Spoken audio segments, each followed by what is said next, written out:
Welcome to All Things Cardio-Oncology. I'm Steve Caselli. I'm the Executive Director at ICOS, the International Cardio-Oncology Society.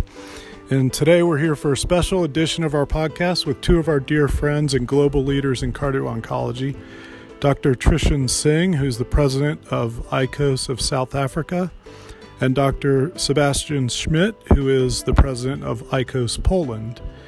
We are actually sitting here together in the Umzolozolo Game Preserve, just a couple of hours outside of Durban, South Africa, where we just shared together in a historic event that was the first cardio-oncology congress in all of South Africa, but also on the entire continent of Africa. So I want to begin today by asking Dr. Singh to tell us just how this historic event came about.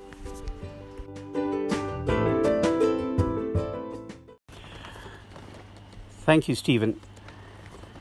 It is an absolute pleasure to share this interview with you and Sebastian Szmit from Poland in one of the most exotic locations in South Africa, and what I would probably say one of the most exotic places in the world. My interest in cardio-oncology started about 8 years ago when I attended an afternoon session at one of the European Society of Cardiology meetings in Barcelona, where an entire afternoon was allocated to cardio-oncology. And this really interested me because I'd never heard of the concept. But having attended the afternoon session, I could not leave the auditorium because it was such a fascinating field that is pertinent to all of us as cardiologists and oncologists practicing in the field of cancer care. So subsequently, I made sure that I attended other conferences, and the take-home message from that conference in Barcelona was that if cardiologists needed to take an interest in the field, they had to first understand what the oncology drugs were all about, but that's not something we studied in cardiology. We did a little bit of the subject when we were undergraduates, and maybe to a small extent as postgraduates in internal medicine. So it meant a whole new training process of understanding oncology drugs, understanding what oncologists did, understanding the effects of the oncology drugs and radiation affecting the cancer patient. And what surprised me at that time was the fact that the cancer patient was being cured at this time in our medical history. They've been cured of their cancers because of the wonderful cancer drugs and radiation, but what they were dying from is cardiovascular disease. So it was very important that every cardiologist and every oncologist be familiar with the cardiovascular effects of cancer therapy.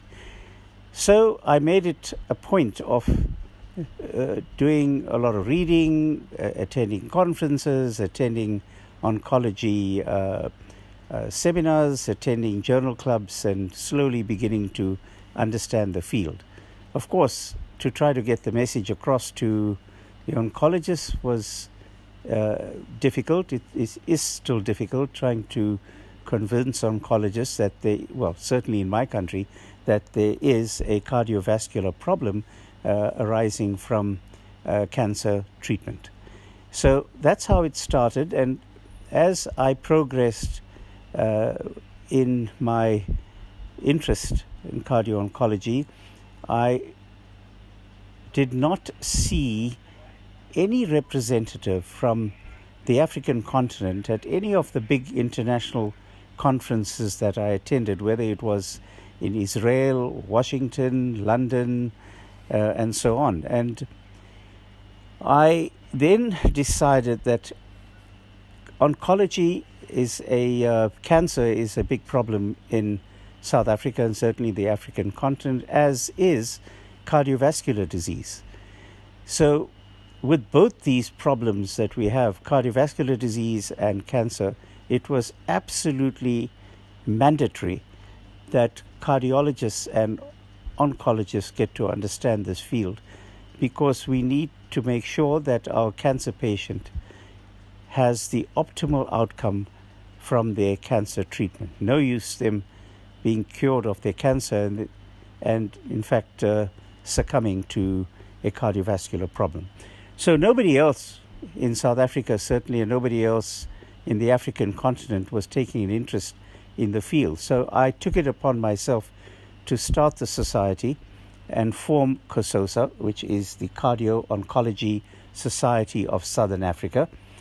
I had, fortunately, on my committee two very, very brilliant, committed individuals, Dr. Ines Buchimaza, who is a renowned academic surgeon attached to the Nelson Mandela Medical School.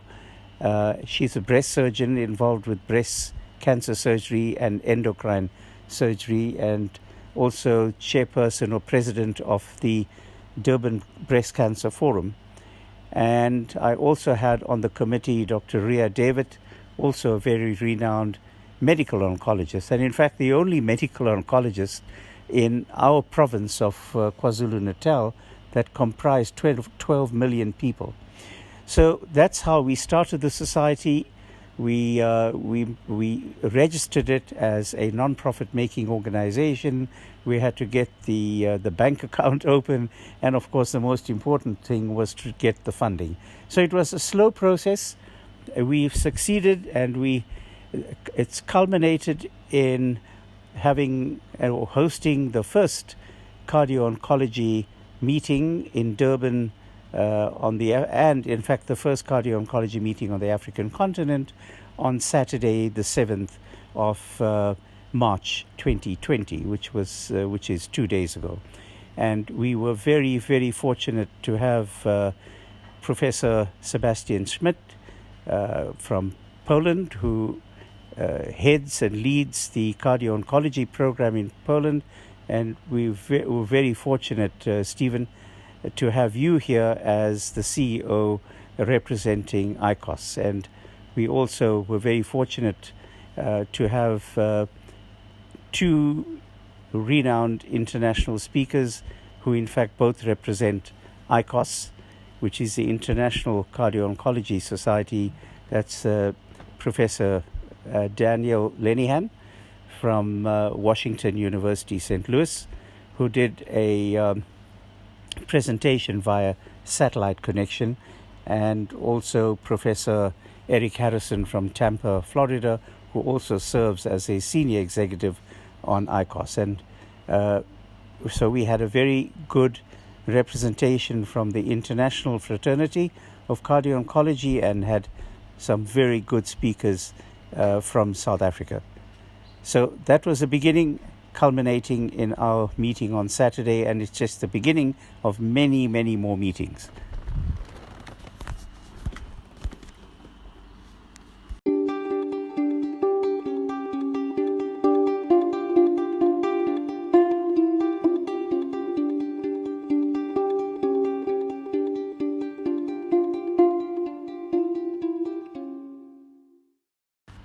And now, Dr. Szmit, I want to ask you if you could just tell me a little bit about how you ended up at this conference and why this has been so important for you to be a part of it. Thank you, Steve, for this important question. I was really surprised when I received the official invitation from the president of Cardio-Oncology Society of South Africa, because it was a great pleasure to be included as a speaker during the first cardio-oncology conference in Africa, in great continent, in great beautiful country. So I was surprised and was very, very happy, and it was a proud to be a representative of ICOS, International Cardio-Oncology Society, and of course ICOS Poland chapter. During this congress, I celebrated my own anniversary of 14 years of working for Polish oncology and hematology. My experience is quite good, and I feel that thanks to cardio-oncology, we can improve the quality of life of cancer patients, especially with coexisting cardiovascular diseases, and we can prolong the overall survival. This is the great challenge for cardio-oncologists. I feel the cardio-oncologist, and I'm proud to cooperate in Poland with Polish Lymphoma Research Group and Polish National Oncology Network.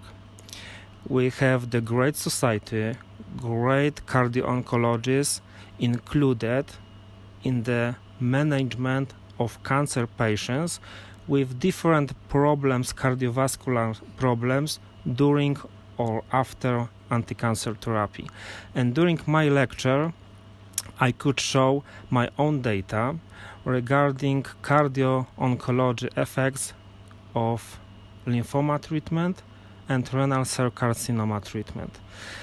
For example, I showed the data that arterial hypertension induced by anti-angiogenic drugs during treatment of renal cell carcinoma may be associated with better prognosis, significantly longer progression-free survival, and significantly lower risk of overall mortality.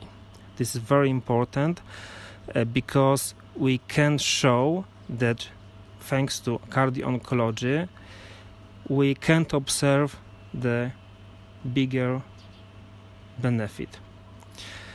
And the next important data regarding lymphoma patients, I showed that, of course, during chemotherapy with anthracycline, with doxorubicin, we can observe many episodes of acute heart failure in lymphoma patients and, of course, premature cardiovascular diseases.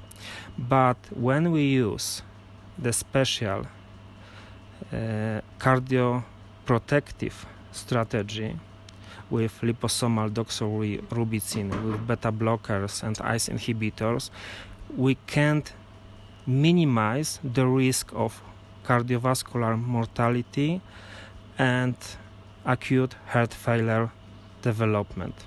This is very important for daily practice too. And this is a great event. I was surprised when I saw the discussion during the Cardio-Oncology quiz. I was a chair of this quiz, and I saw the enthusiasm of the members from Cardio-Oncology Society of South Africa, and now I understand how many problems should be resolved and how many problems are not clear today. And it is important to find the new strategies and to treat our cardio-oncology patients in better way, more efficient, for better survival. That's my opinion.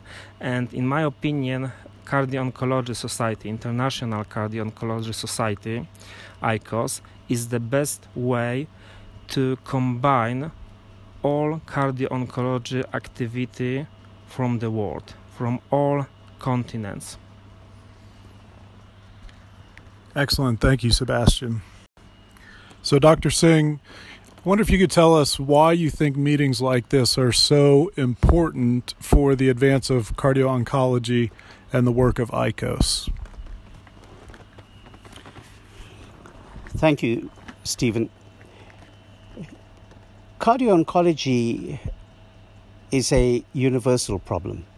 And in this global village of ours, we need to collaborate, share our ideas, and exchange our management strategies universally under the auspices of a single unified body. And it is my opinion that ICOS, the International Cardio-Oncology Society, serves the purpose as the single most important organization that can incorporate the entire world of cardio-oncology together. I say this with respect. Of course, we have many other smaller bodies all over the world, but it does not serve any purpose if it is not all-inclusive. Because in this work in progress, which is cardio-oncology, it's in its infancy at the moment. There are lots of guidelines and lots of concepts that have still not been quite established, and we're all working on this, and we all need to understand it. But as a universal group of cardio-oncologists, we need to all adopt guidelines that we can all follow together, that we can all advise our other colleagues together.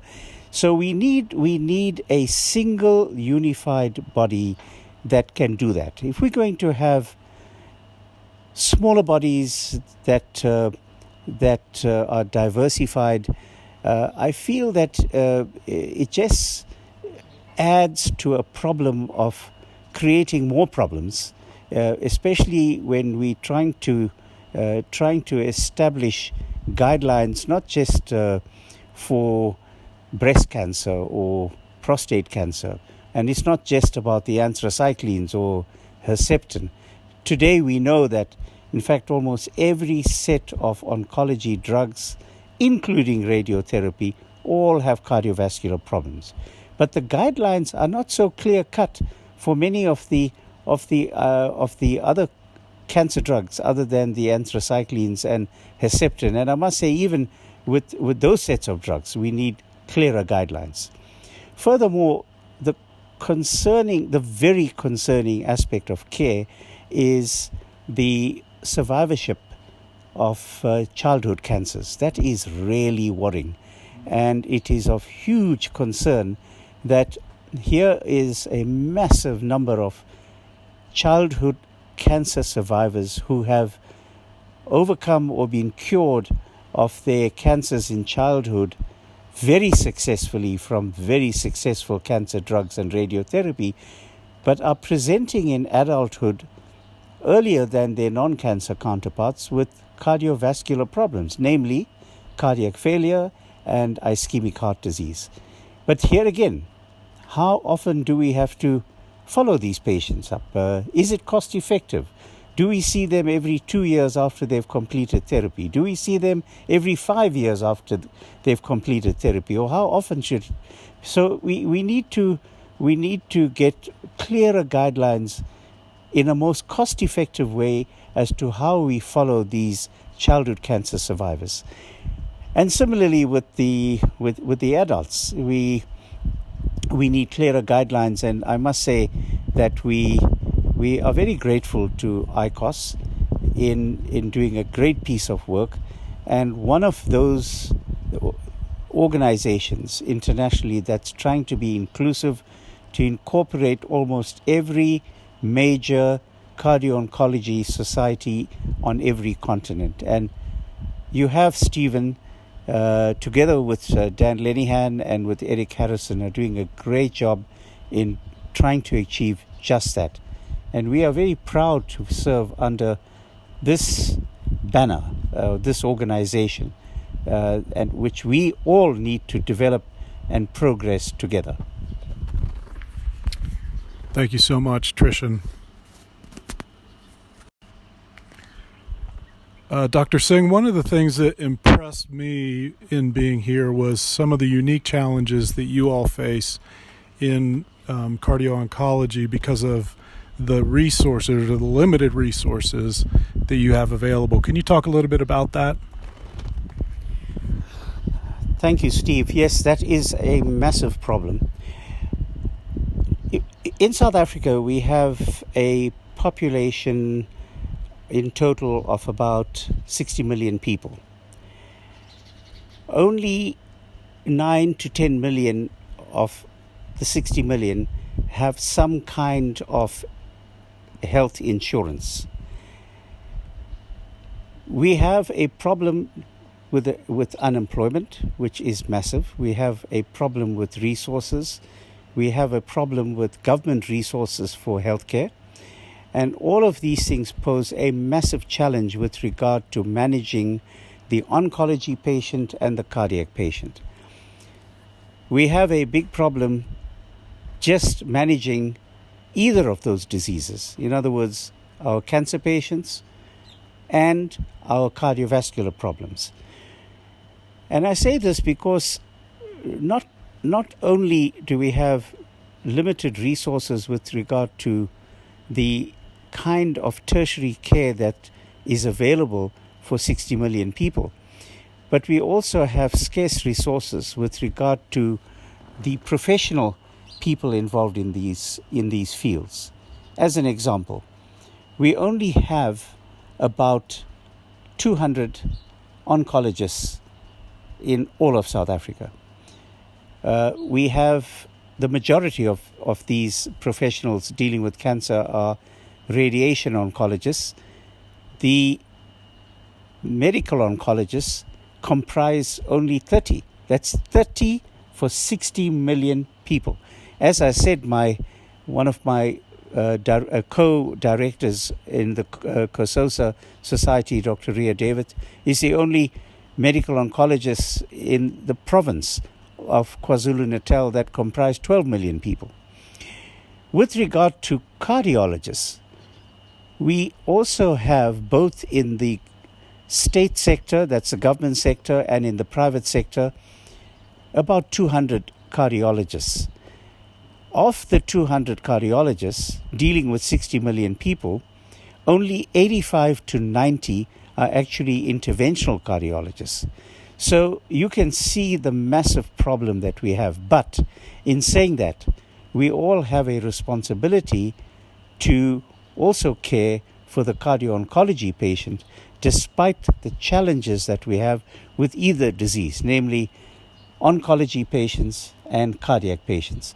Unfortunately, we don't have the luxury of both the financial resources and the number of professionals, but on the other hand, we can't lend a blind eye to the problem of cardiology that exists right now regarding the care of the cardiovascular problems of the cancer patient. Excellent. Thank you both so much for joining us today. Thank you for the time here. And now Dr. Szmit and Dr. Singh and I will get ready for our next wild game drive. You recorded that? That's good.